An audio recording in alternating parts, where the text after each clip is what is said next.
Assalamualaikum warahmatullahi wabarakatuh. Kami kelompok 1 Program Pendidikan Geografi Universitas Lampung ingin mempresentasikan materi singkat tentang gempa bumi. Sebelumnya saya ingin memperkenalkan anggota kelompok yang terdiri dari Afsal Ilham dengan FM 25, Uswatun Hasanah dengan FM 27, Aldiabilio Abidin dengan FM 31, Yanto Sanjaya dengan FM 33, Fitriah Putri Weli dengan FM 47 dan Ivo Aditya Pratama dengan FM 05 Mandiri.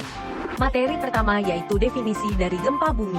Gempa bumi adalah getaran yang terjadi di permukaan bumi akibat pelepasan energi dari dalam secara tiba-tiba yang menciptakan gelombang seismik. Dan gempa bumi bisa terjadi disebabkan dari beberapa faktor. Yang pertama adalah pergeseran lempeng bumi. Gempa bumi pada umumnya disebabkan oleh pelepasan energi yang dihasilkan oleh tekanan karena lempengan yang bergerak. Semakin besar tekanan tersebut, semakin tidak bisa ditahan lagi oleh pinggiran lempeng. Saat itulah gempa bumi terjadi. Berikutnya, karena letusan gunung berapi, gempa yang disebabkan oleh letusan gunung berapi ini disebut sebagai gempa vulkanik. Tetapi, intensitas dari gempa yang disebabkan oleh gunung berapi terhitung relatif ringan dengan jangkauan yang terbatas. Yang ketiga adalah tanah longsor. Fenomena alam seperti tanah longsor, goa yang runtuh, dan sebagainya juga bisa menyebabkan gempa bumi. Gempa yang disebabkan oleh faktor ini biasanya hanya berdampak kecil. Yang terakhir disebabkan oleh faktor non-alam. Gempa yang disebabkan oleh manusia biasanya dinamakan seismisitas terinduksi. Selanjutnya ada jenis-jenis gempa bumi. Yang pertama adalah gempa bumi vulkanik. Gempa bumi ini terjadi karena aktivitas vulkanisme atau gunung api.